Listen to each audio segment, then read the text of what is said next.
Good morning, Mr. and Mrs. Griffin. We want to thank you both for coming in today. As you know, we've been working really hard together over the last few months to gather all of your relevant financial information and documents needed. I really appreciate the both of you for being so committed to getting this information to us in a timely manner. And I also appreciate the time you've set aside today to review all your financial plans with me. We have a lot of information to discuss, so I'd like to go ahead and get started. All right, so today's agenda, we're going to look at where you guys are today, so your current situation, where you want to go, your goals and priorities. How do we get there? Our recommendations that we built this plan around, the results from those recommendations, and then we're going to take a look at the next step. Here's a summary of your household details as well as a basic mock-up of your financial profile. This information was used to develop a more intimate understanding of your current financial situation. You'll notice at the bottom left, there's a label called a life cycle phase that indicates that you are in the accumulation and risk management phase in the retirement planning process. I wanted to take some time to briefly explain what that means and what it may suggest about what your family's goals and priorities are likely to be at this time. So as I mentioned, you are currently between the asset accumulation and the risk management phases of the retirement planning process.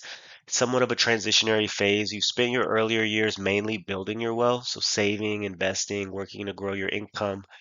Now you're starting to protect what you've built while still working to grow it. This matters because as your assets increase, the cost of making a big mistake can also increase.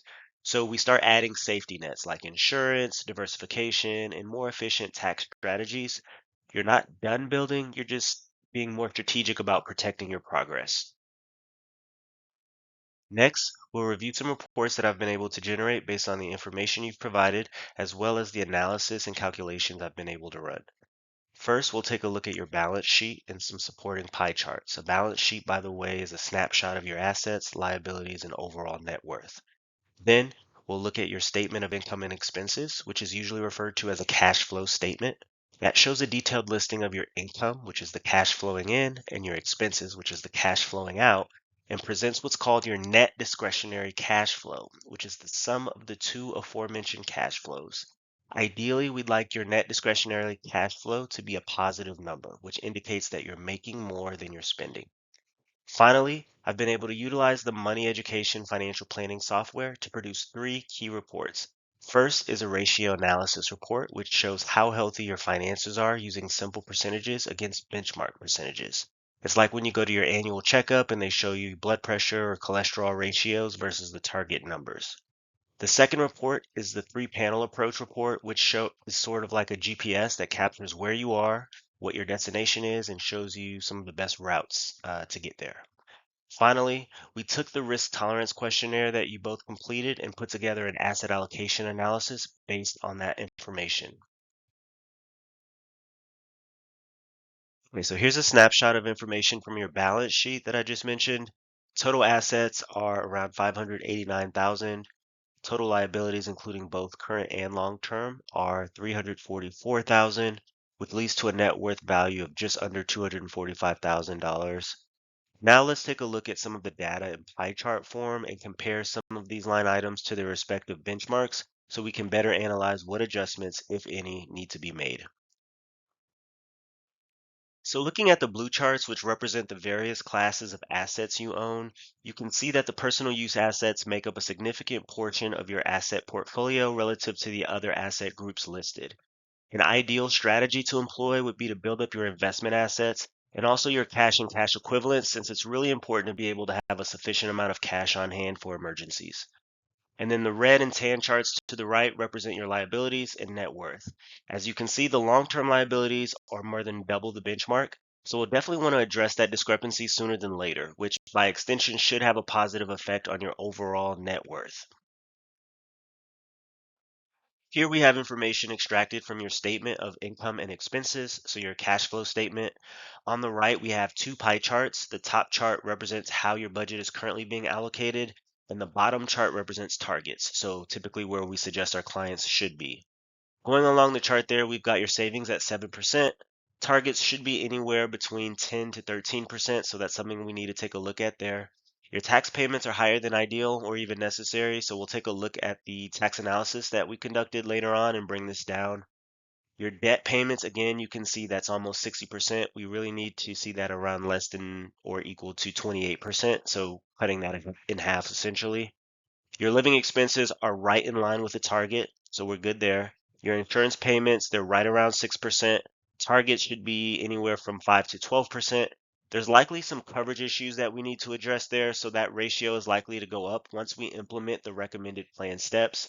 But overall, since you have a negative cash flow, right now your cash flow is definitely one of the more urgent issues we need to address, since there's no way we can meet any investment goals until we can get your cash flow in order. Here's a current insurance analysis based on the information that you all have provided. We'll briefly just run down the line of what coverage you have and what is needed to put a highlight on any gaps that may exist. Currently, the only insurance coverage possessed is $25,000 term insurance. We'll want to see that significantly increased as a benchmark. Ideally, an individual has between 12 and 16 times their gross pay in life insurance coverage. So that for John would be anywhere just over $1 million. Health insurance is adequate, so there's no adjustments that need to be made there. Disability insurance, John has coverage of 52%. Ideally, we'll see that number between 60 to 70% gross pay, which is a minor adjustment that can be made pretty easily. Long-term care, there's no immediate concerns with that, so we can go ahead and skip that for now. Home insurance, right now, you all have coverage of 67% of fair market value. We'll want to see that dwelling coverage increase to at least 80% with open perils. And then auto insurance, we have 10, 20, 10 coverage. We'll want to see that increase at least to 100, 350. Right now, you don't have a personal liability umbrella policy in place. We'll want to incorporate one somewhere between 1 and 3 million, and we can talk more about that in future slides. Taking a look at line item 1 in that middle column, we see your emergency fund ratio listed, which is represented by the number of months you'd be able to tap into your cash reserves to cover your ongoing expenses in the event that your regular stream of income discontinues. I recommend my clients maintain at least 3 to 6 months worth of expenses in a high yield savings account or money market account. You're currently just under 2 months, and since you're operating on a singular income, it would be optimal if you were able to meet that 6 months savings standard. Your current ratio, which measures your ability to cover your current liabilities, those are due within 12 months. The benchmark is 100% coverage, and you're currently at 39%. So we'll want to either increase your current assets, decrease your current liabilities, or ideally a combination of the two. Finally, your investment assets to gross pay. Currently, it's at about 1.075 times your gross pay, but an ideal range would be between 2 to 3 times your gross pay. So we'll take a look at that also. Here we have a summary of your debt management analysis. That first line item is your housing ratio 1, which evaluates the concentration of income applied toward your housing payments, which is comprised of your principal, interest, taxes, and insurance payments. We want that to be under 28% ideally, and you're at 33.6% currently. So we're going to take a look at a few options that may help us work to decrease your housing costs. The next item is housing ratio 2, which measures your housing expenses combined with your other expenses relative to your income to give us a better assessment of how much of your cash flow is being applied toward debt. We want you to be under 36%, but currently you're at almost 65%. So we have some work to do on getting that reduced as well, since we're spending quite a bit more on debt than we want you to be. Below those ratios is a summarized listing of the debt payments you've provided. In total, monthly debt payments exceed $4,000 per month. So there's an opportunity for a debt restructuring, which could allow for a freeing up of your cash flow that we can apply towards some of your goals that you want to achieve. Looking at your current long-term savings goals, right now you're putting back around 10% into retirement, and that is within the benchmark. But since we've done an analysis on your specific situation, we'll still want to bump that up a bit. Uh, Education savings, right now, you're currently not saving anything toward education costs. Since you have loftier goals with that education savings, in that you want to be able to afford the college expenses associated with all three of your children in full, we'll want to make some dramatic improvements and adjustments toward that goal. And then finally, the overall savings are around 10%. Ideally, we'll want to be anywhere from 14 to 18% to be on target. So we're also going to take a look at our specific recommendations for those issues. Here's a summary of your current portfolio allocation. You can see the breakdowns there, but overall, you guys do not have a lot of diversification to manage risk at the moment. We're going to take a look at the risk tolerance questionnaire that you all submitted, and we have built out an asset allocation recommendation based on those answers, which will allow us to cut down on risk and be overall more diversified. So all of the slides so far have been an overview of where you guys stand today to get a clearer picture of where you are before we talk more about where you want to go. This is important because it's really going to determine how we get there. So I put together some assumptions used in the plan preparation and just a brief economic overview for the US market. We believe it's going to be a strong year, but there may be a slowdown in growth later on. Inflation is assumed around 3%, which is average. Education inflation is around 5%. Looking at interest rates, we don't think there's going to be a dramatic rise in interest rates anytime soon. The Fed's been real slow to increase that, and we think the trend is going to continue there. Looking at the 30-year mortgage, it's around 4%, 15 years around 3.75%, prime rate around 3.25. And if we're going to look at refinancing, which we'll discuss in a little bit, it's going to cost us around 1.5% to do so. Investment returns that we expect for the short term and long term, we've assumed around 8.5%. Fixed income there at 6%, and then the T-bill is just keeping up with inflation at around 3%. For John's salary expectations, we've assumed a 2% growth rate there. Finally, the life expectancy, as we've discussed before, we're using the assumption of 91 years for our life expectancy age.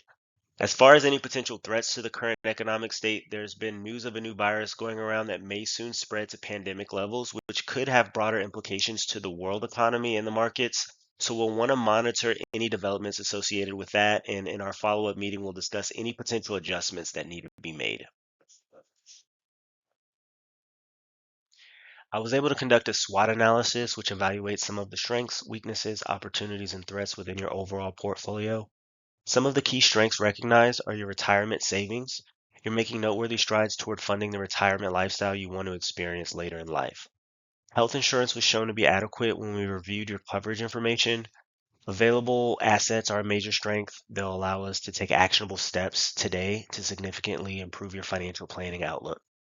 Some weaknesses observed are the lack of education savings. Since that's a primary objective of yours, we'll want to take a more intentional approach towards setting some cash flow aside toward Jack, Jill, and Jane being able to afford college. The amount of debt is very high, which fortunately we have the ability to reduce immediately due to all the available assets that I mentioned. And no estate planning documents currently are in place, which is a weakness, but an easily fixable one. Opportunities include having the ability to immediately increase cash flow by reducing debts and also making the decision to improve a few of your insurance coverages, most notably your auto insurance coverage. Threats include your ATV, as well as the fact that your tax withholding amount is currently excessive and a threat to your current cash flow. Now we're going to dive into where you guys want to go. Here I've put together a summary of the goals that we've talked about, and I've placed them in order of your priorities. And now we're going to take a closer look at each of them. For your education savings goals, I recommend that you open three 529 plans, one for each child. In this chart, I've provided a breakdown of how much you would need to save for each child in order to afford their college costs, which we estimate to be around $17,000 per year for 4 years in today's dollars. You'll notice each child has a different required annual savings amount. This is because they each have different starting ages and deadlines for which they will have the ability to be saved for prior to reaching college age.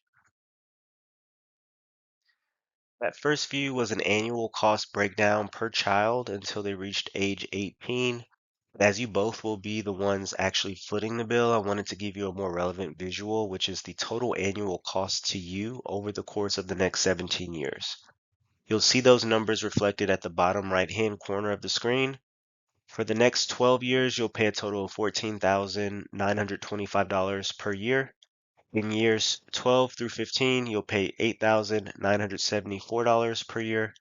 And then in years 15 to 17, Jane will be the only child left to save for, and your annual cost will drop down to just $4,204 per year. Here's an itemized listing of the different kinds of debt that you tend to pay on a monthly basis. As you can see on the bottom right-hand corner, you pay a total debt amount of $4,194 per month.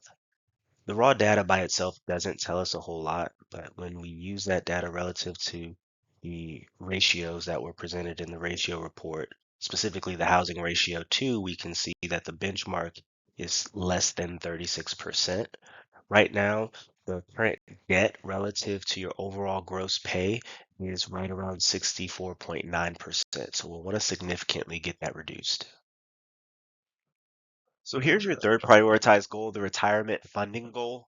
You both stated that you'd really prefer to retire at age 62 with 70% of your pre-retirement income retained, not including Social Security. We ran the present value analysis, and right now you're currently saving around $8,432. To meet this particular goal, it's going to require an additional savings of $14,608 annually. But because of the cash flow issues at the moment, we thought it prudent to run an alternate scenario, which would be to delay retirement out 3 additional years with 80% of pre retirement income retained while including Social Security as a contributing factor. That will cost just another $3,864 to what you're already saving. So we believe that to be a much more achievable goal given your other priorities. Here we have your risk management profile, and I wanted to come up with solutions to the gaps in coverage we filed. So your life insurance, as I mentioned earlier, we'll want to increase John's coverage to at minimum 12 times its gross pay, which would be an increase in coverage to just over $1 million. This should cost an additional $900 roughly. I understand that Jackie recently purchased a life insurance policy as well for just under $800,000 in coverage, which will cost an additional $280 per year. That brings our additional life insurance cost to $1,178 in total. We talked about disability. We're not going to increase the cost here, but we do want to adjust the terms. We'll want to increase the monthly benefit to $4,250, but also extend the elimination period, which is the time period you'll have to wait until the benefits kick in, to 180 days to line up with the 6 months emergency savings we intend to have built out over time. The homeowner's insurance does need an increase in the coverage amount to at least 80% of fair market value, as I mentioned earlier, which will cost an additional $1,275. Auto insurance needs a significant increase, as I mentioned earlier. That cost will double annually to $2,400. We'll want to install that personal liability umbrella policy, which will cost an additional $250. Then health insurance coverage was adequate, so no changes there. Looking at the overall additional savings required, that number comes to $3,903 per year. The final component to the three-panel approach that we'll want to address is the estate planning component, which has three key parts. One is a will, which you both will want to have, which is just essentially a legal document that stipulates who gets your property and who takes care of your children after you die. The second is a advanced medical directive or a living will, which explains what medical care you want or don't want if you're not in a position to speak for yourself due to incapacitation. And then the third thing is a durable power of attorney for healthcare. A durable power of attorney is a appointed representative who can speak on your behalf to make medical decisions for you if you're unable to do so. You don't currently have any of those things in place, so we'll want to incorporate all of them. So here's an overall summary of what we just talked about. Additionally, it's going to require an annual savings of $33,437 to meet the education, retirement, and insurance coverage goals.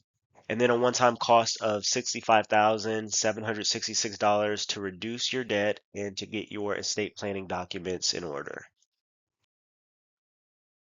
I understand that this is a lot of information, and looking at the summary of your goals can be a bit overwhelming because you may not know how to come up with the necessary funds. So now we're going to take a closer look at your recommendations as well as your short-term goals and what we think you can do. Rest assured, we have a plan that we intend to implement. We're going to take a look at reducing your debt, your tax withholding recommendations, the estate planning, and the risk management recommendations that we put in place.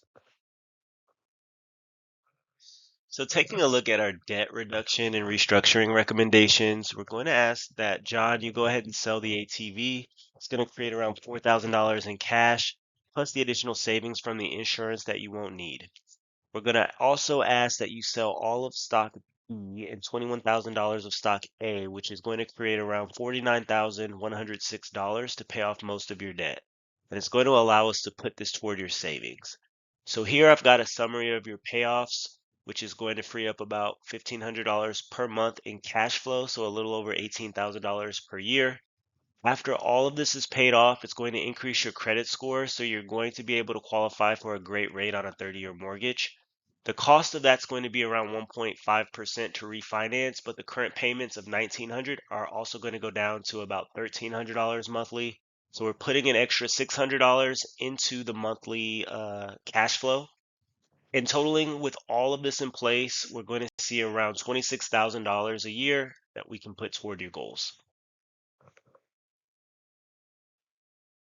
I performed a tax analysis on your current situation. As we covered before, your current federal tax withholding is $15,000 per year. You can see the breakdown here. Based on what I've found, your federal tax liability or actual tax liability should be $0. That means you've over withheld at a rate of $15,000 per year. So that's $15,000 of cash flow that we can free up and put toward other goals. Again, here's a drawn up visual of the risk management recommendations that we generated.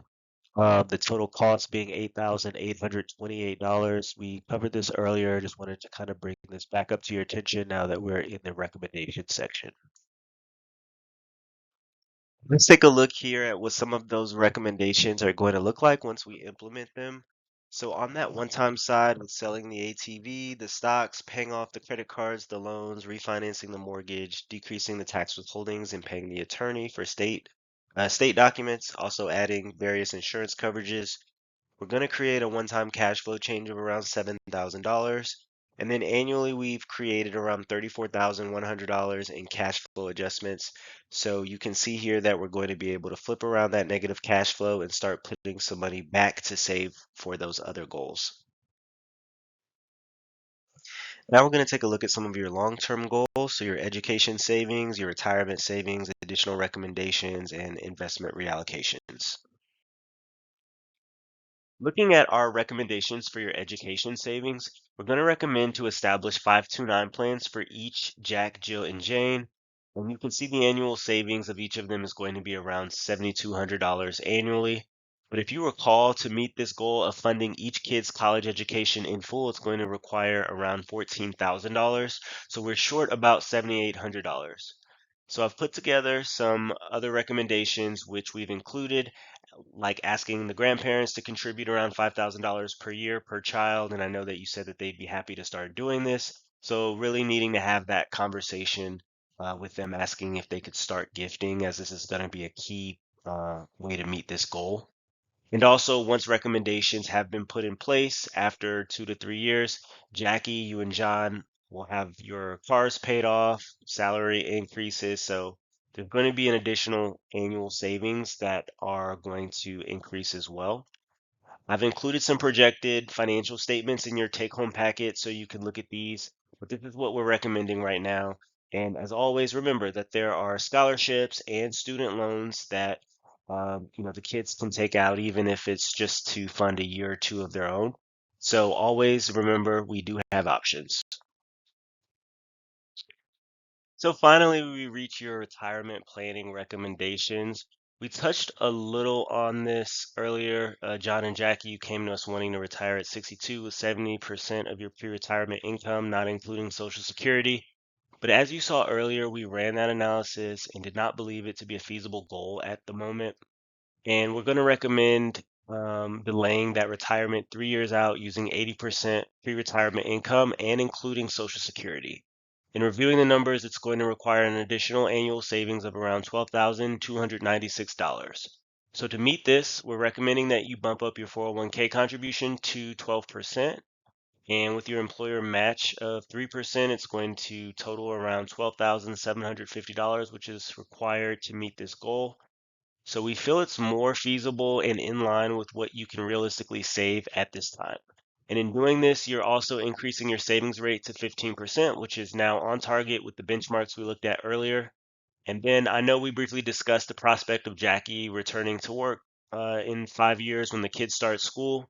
We ran the numbers there, and this could provide another $5,000 per year, but I know that we're not quite there yet. So if this does happen, we'll reassess then and we'll look at your budgets, what you think your expenses and spending are going to be with the kids in school and Jackie at work. So at that point, we would look at where the additional income should be placed. But just know that once this retirement recommendation is in place, we will be on track to meet this retirement goal at 65 and possibly sooner if Jackie returns to work, adding those additional savings. Here are just two additional recommendations that I wanted to incorporate somewhere in this plan. First being the increase in annual savings to your money market or high yield savings account. Basically, we're wanting to build up your emergency savings fund so that no debt is incurred in the event of an emergency. We don't want you having to work your way out of debt when you're attempting to start over. And then, as far as the annual reviews, we would like to ideally have these once per year, maybe even sooner, depending on the circumstances. So, if there are any significant changes to your portfolio, or the market, we'll definitely want to meet sooner than that. But as a general rule of thumb, we want to meet at least annually. Here's what we're recommending for your investment asset allocation. Based on the risk profile questionnaire, you guys scored a 19, which means that you have a moderate risk tolerance, which aligns with the description I've provided about the life cycle phase that you both are currently in. So you can see the breakdown here as well as in your take-home packets. The expected return is about 8.5%, and your standard deviation, which is a measure of your potential volatility, is around 12.355%. This is really going to create a more diversified portfolio to meet or exceed your return expectations. So again, looking at a summary of all the long-term goal recommendations that we are asking you to implement, total this is going to cost is around $23,853 annually, with a one-time cost this year of $50,106 to reduce the debt, pay the estate attorney, and increase the insurance coverages. We have a summary of your projected cash flows once all of our recommendations are in place. If you look in the second column at the bottom, you'll see that the net discretionary cash flow is now positive, which is a remarkable improvement. Also, comparing your total tax payments, you're going to be around 15%, which is on target now. Your savings for college, retirement, and additional savings is going to go up to 21.9%, which is on target with where you guys need to be. Your insurance payments are around 10%, which is right in line without overinsuring or overpaying. Your debt payments, if you remember, they were almost at 60% of gross pay before, and this is going to go down to 28% of gross pay, which is right at the target and where you need to be. And then also your living expenses, they still look good.